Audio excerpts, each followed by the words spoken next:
is dated the 24th of July 2017. Can I explain the what? Please repeat your Folio question. 165. Please repeat your question. Folio 165 Yes. is the cover note Yes. dated on the 22nd of August 2017. Yes. Supposed to serve as a conveyor to the engagement letter, which is I dated. don't understand your use of the word conveyor. Perhaps. Then let's go back and start it all over again. As I said, it's a cover letter. It's a cover letter forwarding MOJ 3K. Good. Still the same. Yes. The cover letter that was supposed to what? Forward. Forwarding MOJ 3K. 3K. That's what it says. Please find and close the draft engagement letter which you are required to sign for our records. Yes. Now what I'm saying is, yes, the cover letter was dispatched on the 22nd of August 2017. It was dated 22nd August 2017. It might have been dispatched after that, but it was dated 22nd. Okay. Yeah. Whereas the engagement letter was dated on the 24th of July 2017. Yes. I don't understand. How is that possible? How does the engagement letter comes before the cover letter itself? When the cover letter was supposed to be used as a means to forward the engagement letter. Yes, the engagement letter was prepared. When it was prepared, it was dated 24th July 2017. I'm sure there was some delay in sending it. When it was being sent, it was actually sent on the 22nd of August 2017. It was sent on the 22nd of August 2017? Yes, after it was prepared. Okay, still now let's remain. I don't understand the question. No, we'll understand very soon. Let's still stick to MOJ 3K. Now let's go to the last page of MOJ 3K.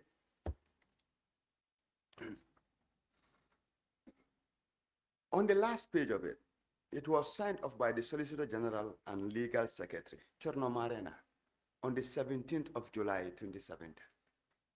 So now, assuming that it was forwarded on the 22nd of August, how comes the Solicitor General signed it on the 17th of July 2017? I think I've explained this in my statement. I'll explain it again. If you look at the cover letter dated 22nd August 2017, which you have referred to as folio 165, you will see that in the second paragraph, I stated, please note that I commenced work on the 17th July 2017, part-time, trying to put a system in place, and full-time from the 24th July 2017 to prepare for public hearing. So the period of my contract does not coincide with that of the commission. You will note that I have put a cap of 5 months on the contract. And the Solicitor General, when he was signing, put 17 July 2017 as the effective date of the contract, because in my cover letter, I indicated that that was the date on which I started work. So are you saying that the Solicitor General backdated it? You can put it that way, yes. In line with my request that I started work on the 17th of July. So he dated it 17th of July, as this would be important for accounting purposes. I'm sure that is why he did that. But does it mean to say that you started work before the finalization of the engagement letter, which is your acceptance between you and MOJ, Ministry of Justice? Yes, I started work because I was appointed on the 12th July. I started work on the 17th July. So I started, after I started, that's when I prepared the engagement letter, and I sent it so that the engagement could be formalized. The purpose of the engagement letter is to formalize the engagement, set out the terms on which I'd be working, and set out the fees which we had agreed, among other things. Ms. Bensouda? Yes. Still on your engagement letter, and you've explicitly narrated the circumstances that warranted the former Solicitor General to sign off on it on the 17th of July. But if you look at MOJ 3K itself, Again, it was dated the 24th of July, 2017. But Yes. yet again, signed by the Solicitor General on the 17th of July, 2017. So would you still maintain your response to say that he backdated it and that was no responsibility of yours? Well, my answer, Honorable, I'm not saying it's not my responsibility. I'm saying that in my cover letter, I informed the Solicitor General that I started work on the 17th July. And when he received the engagement letter, which was dated 24th July,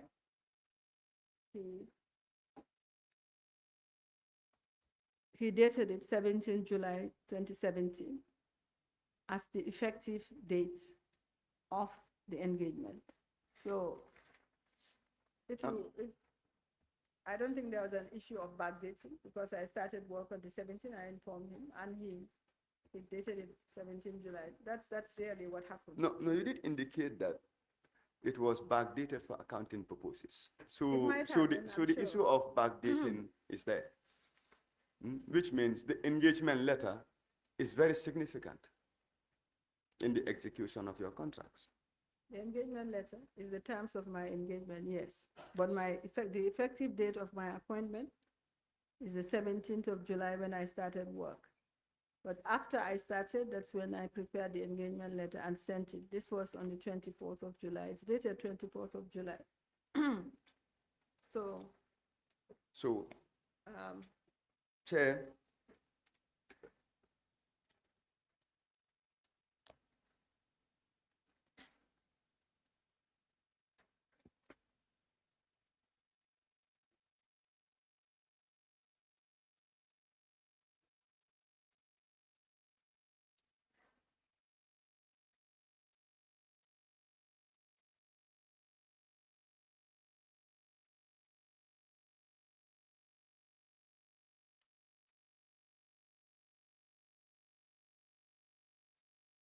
okay. Chair, based on the submissions of Ms. Bensouda, I would request that the committee does some clarifications with the former Solicitor General, to reconcile the inconsistencies that arise between the cover letter that was submitted by Ms. Bensouda against the engagement letters. And this will be in addition to the early application I made for Ms. Bensouda to make a submission of the monthly fee notes that she earned during the course of all of them, during the course of our contract. On that basis. As regards, before you rule, as regards the fee notes are prepared and sent to the Ministry of Justice, so they should have the fee notes. I don't have the fee notes. The office would not have the fee notes. Ms. Bensouda? Yes.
So just to move back to the order, for you to produce the fee notes, yes, you may have some documents in your custody, and you were sending these documents to the Minister, Attorney General and Minister for Justice, or at the Ministry of Justice as well. But like I said before, the committee has ordered a lot of witnesses to produce documents, and some of them, these documents were not in their custody, but they've provided for the document and they produced it for the committee. So now, since you were the one sending these fee notes to the Minister of Justice, I think the application is in order for you to produce the document where possible, and then we can move on. When the committee feels to also ask the Minister of Justice about those same documents, we will definitely order for them to produce the documents as well. Mr. Chairman, I don't want to belabor the point. You know what I call bullying, Mr. Chairman, if I may explain? To insist that I should produce documents, and if I can't find them, I should go to the Ministry of Justice and ask for the documents, when it is this committee that has the power to summon the Ministry of Justice to bring those documents. I call that bullying. I call that bullying. I have no power over the Ministry of Justice.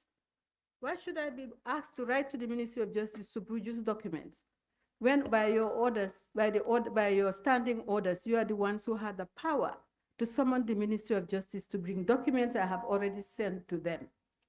Fee notes are addressed and sent to the Ministry of Justice. They process them and pay me. They have the fee notes. I might have copies. But I said to you, I will try to find out whether my accountants have copies, I'll bring them. Then you said if my accountant doesn't have copies, I should go to the Ministry of Justice and get them. Honorable Chair, I do not think that is correct. I do not think that is right. And it's bullying. Ms. Mansuda, I'm not sure that is bullying. Like I said earlier on, I mean, for us, I think we are treating all witnesses equal. And that was why I put that to you. Now, the application made by the member, Yes. as chairperson of the committee, I think it was in order. Yes, you did explain that you will check the fee notes that you have in your custody. The ones you did not have, we can get them from Minister of Justice. That's what you said. Honorable Chair. But I just wanted to correct the application because I think the member was in order to ask for those fee notes.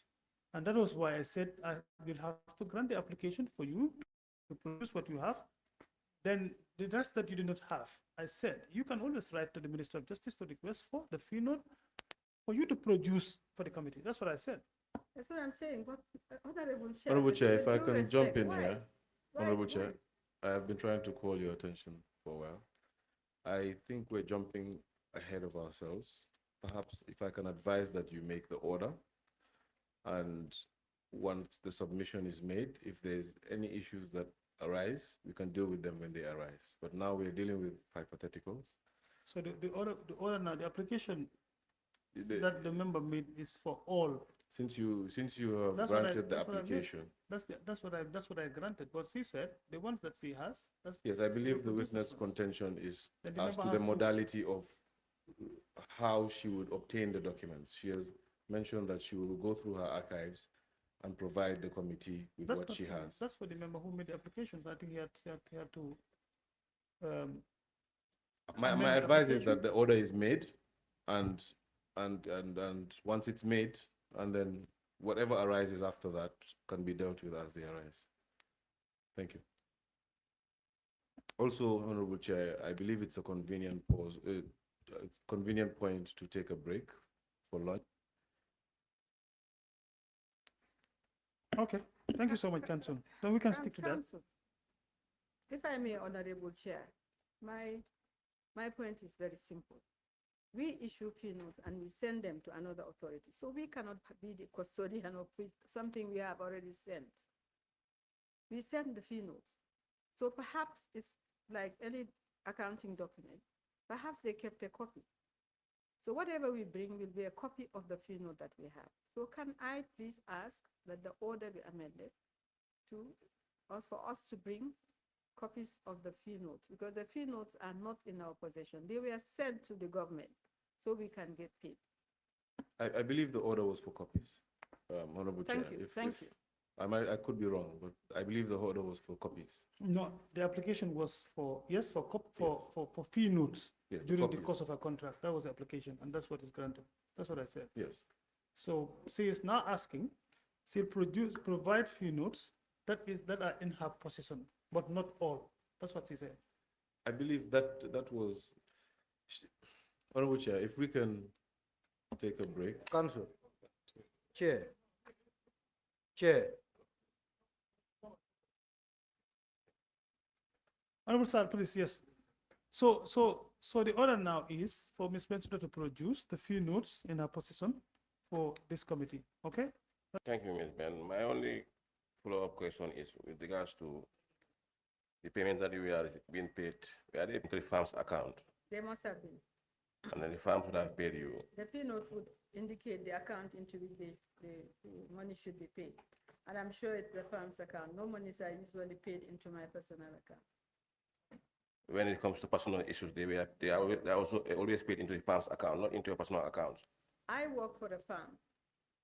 If I accept any contract, the money is paid to the farm because I use the farm's resources and the farm will pay me. So they would be paid into the farm's account. You know, my concern here, Auntie, is only based on one thing. Yes. According to your statement, you said you were engaged personally. Yes, And then when you were replying on your engagement, you use the farm's letterhead. yes. This is where the problem is. So if somebody engage you on your own personal terms to say, I am engaging Ms. Bensuda to work for me or to do this service for me without not engaging the farm, they could have written to the farm to say, we need your service. But now they only wrote to you personal to say, we need your service. And when you are replying, use the company's account. This is why the farm's, I mean, this is how to call it, letterhead. This is where the problem is. Was it right to use the farm's letterhead, or was it right for you to use your own writing to reply to say, I am replying based on my own Okay. personal thing? Sorry, I didn't understand there was a problem. As a witness, there is no problem at all. Routinely we do this. I work for a farm. The farm given a contract, which is in my personal capacity, and this was in my personal capacity. I provide the farm's account. The farm is paid. And what happens to the money in the farm, it's between me and the farm. So there is no problem. Perhaps I'm missing something, and that is the problem. What is No, the problem? My concern Perhaps is, if you in tell me case- what your problem my is or the concern here is- concern is, then my perhaps I concern can here help is- you. my concern, in case there was a default, like you defaulted, Yes. who would have been responsible? Was it the farm or you? I will be responsible So why because the couldn't- why didn't- engagement letter is in I was the one engaged. This is where the problem is. Because I've been in your own letter write-up than using the farm's letterhead. This is where the problem is. Let me draw your attention to what it says in MOJ 3K. Thank you for asking that question. Perhaps I now understand what the concern. Engagement letter, you have the first page, you have the second page, and you have the third page. It's not paged, unfortunately. But there is a paragraph for responsibility for advice and services. It says services under this letter will be my sole responsibility. No other entity or individual accepts or assumes responsibility or has any liability to the ministry or any third party for the services provided under or pursuant to these terms of engagement. I trust that you'll find these terms of engagement to be satisfactory. I should be grateful if you would please countersign and return to me the enclosed duplicate copy of this letter. So it's categorically stated that the services, the whole assignment was my personal responsibility. So whether it's on a letterhead of the firm or not, to me doesn't have, it is of no significance. But nevertheless, I think, Auntie, I mean, sorry, Miss Ben, you are very clear here to say the responsibility, it was your sole responsibility as yes, Miss Ben, not the farm. yes. So this is why we are arguing, because whether it was your sole responsibility, why did you use the farm letterhead? This is where the problem is. Because in case of any issues, like as a legal person, for us, we are not legal. You are legally minded. But for me, I think that I'm very wise for you to use your own letter than using the farm letter here? If you're going to advise me, if you're going to advise me. This is the, honorable member, this is the way we operate. Okay. This is the way we operate, it's done. But I can tell you, this is assignment, I was engaged. I had full responsibility for the assignment. I had personal responsibility for the assignment.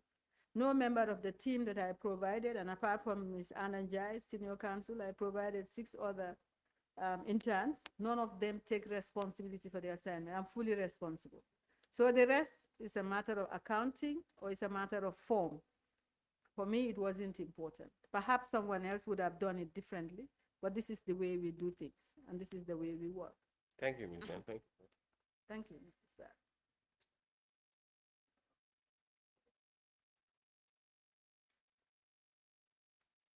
Council, I think this is a convenient time for us to break for lunch and prayer, and we can resume at